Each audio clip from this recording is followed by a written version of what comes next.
This is number 30 in my countdown of the top 50 games in my collection, Mice and Mystics. Um, this is a dungeon crawl game where you are playing a group of adventurers going through the dungeon. Um, Sort of like Dungeons and Dragons, but the backstory to this is you are um, the prince and his friends, his close advisors, are trying to retake the castle from an evil queen that put a spell on um, the king, the prince's dad, and she captured the prince and his friends, and the court wizard that was also in prison with him turned everyone into mice to escape. Um, so everyone was turned into a mouse, and then the queen found out about it and sent her guards, and she turned some of her guards into rats. So the adventure, it's very cutesy game. There's a lot of reading in this game, so each session probably takes 90 minutes to play through, and you have some objectives, and there's these great map boards that are double-sided. How much reflection is there in there? Yeah, I don't want too much reflection. That they're very shiny.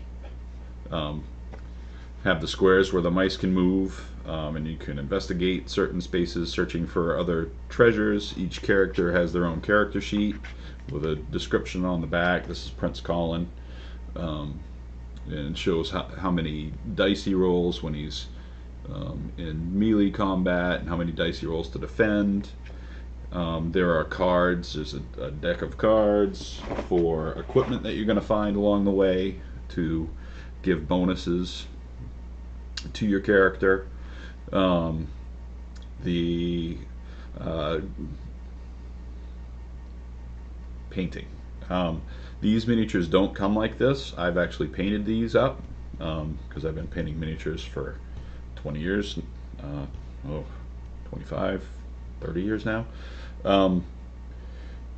So they come just and they look fine without being painted. I just the detail orientated guy that I am wanted them painted.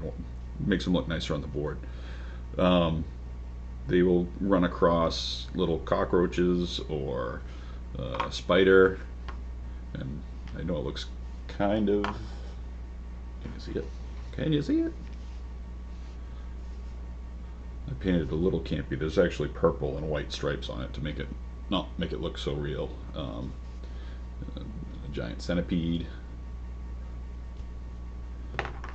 that the folks can run into. This game has custom dice rather than they're the standard D6, but they have different sides on them that you will roll for combat. You might get a piece of cheese, which is beneficial. You may get, because you can use cheese for bonuses if you have enough pieces of cheese.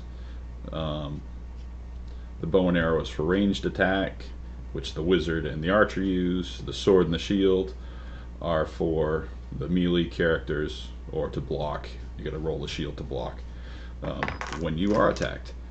So I said there was a lot of reading. This book is chapter 10. I think there's 12 chapters in the story. It tells a story as you play. 54 pages, and yeah, you have to read each of the chapters to get the little backstory before you break the boards out, and so it's good for the kids to get them reading and involved, and it's like you're playing a storybook, which is one of the reasons it's on my top 50 games. Seen this game everywhere. I heard that someone just bought the rights to make the movie, so I'm kind of excited about that. That'll be cool. DreamWorks actually bought the rights, so it'll be animated. Safe bet. And yeah, so this is number 30, Mice and Mystics, and stay tuned for 29 for the kids.